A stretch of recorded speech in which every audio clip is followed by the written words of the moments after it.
ওর কষ্ট সব জায়গায়, কোন জায়গায় না। আচ্ছা, আপনি এই রকম একটা ভাঙা ঘরের ভিতরে ছোট্ট ঘরে থাকেন কেন? আজ 3 দিন ধরে কিছু খাইনি। শীতের রাতে শরীরটা কাঁপে। কষ্টে কষ্টে ক্লান্ত এই শরীরটা যেন প্রতিদিনই নিভে যাচ্ছে। কথাগুলো বলেই নিঃশব্দে কেঁদে দিলেন 70 বছরের বৃদ্ধা হামিদা খাতুন।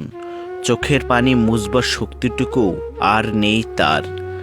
জীবন তাকে এতটাই ভেঙে দিয়েছে, কান্নাটুকু যেন ক্লান্ত। এই পৃথিবীতে তার কেউ নেই, না স্বামী, না সন্তান, না কোনো আপনজন। থাকার মতো একটা ঘর নেই, শুধু একটি ভাঙা জীর্ণ কুঁড়ে ঘর, যেখানে প্রতিটি রাত মানেই আতঙ্ক।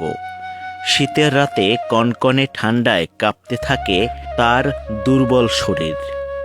গায়ে দেয়ার মতো একটি শীতের কাপড়ও নেই।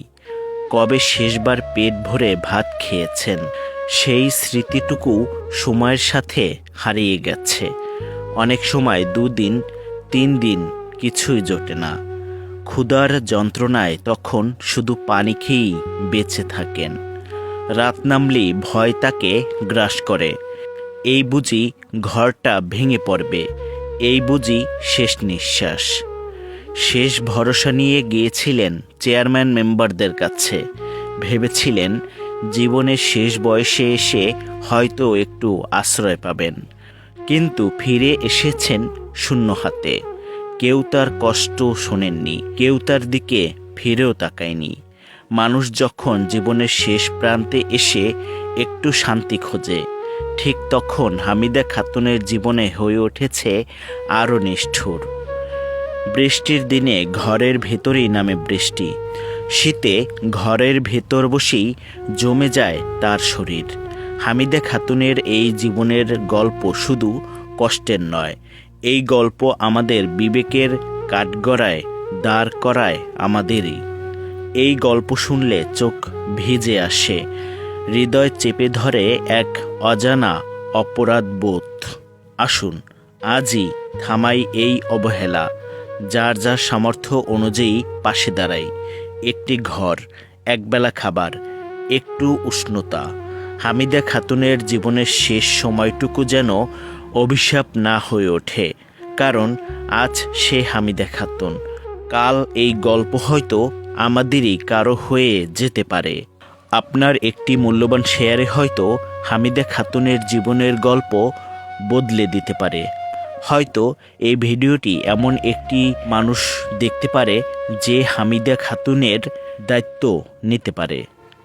তাই ভিডিওটি বেশি বেশি শেয়ার করুন। ধন্যবাদ।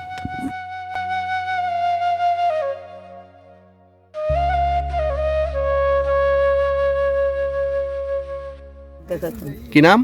হামিদে। আচ্ছা, আপনি কান্না করেন কেন?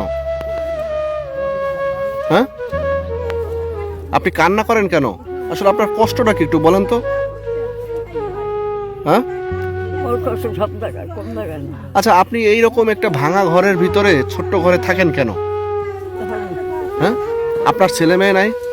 কিচ্ছু নাই। হ্যাঁ, আল্লাহ দিয়েছে 5টা, 4 পর 3 নেমে গেছে। সব মারা গেছে।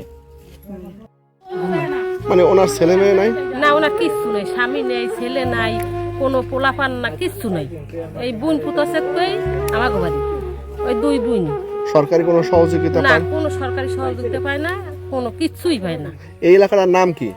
চন্দনতলা। বরগুনা তালতলী উপজেলার চন্দনতলা। চন্দনতলা না? আমাকে অনেক কষ্ট লাগে, অনেক অবিচার হয়। আইয়া এই নাম দাম লই যায়, কিন্তু ওনার কিছু দেন, ওনার থাকে এখানে দেখলে আমাকে মায়া লাগে। এত মানুষ ঢাকা বিল্ডিং এত হতে থাকে, কিন্তু ওনার কেউ সহযোগিতা করে না। ওনার যদি একটু সহযোগিতা করে উনিও ভালোভাবে থাকতে পারে, ভালো লাগবে সবাইরই। আমার দেখলে অনেক কষ্ট লাগে। তোমরা কি চাচ্ছ? আমরা চাই আর একটু সবাই সহযোগিতা করে একটা বাসা একটু ঠিক মতন দিয়ে দিই, এখানে থাকতে পারি।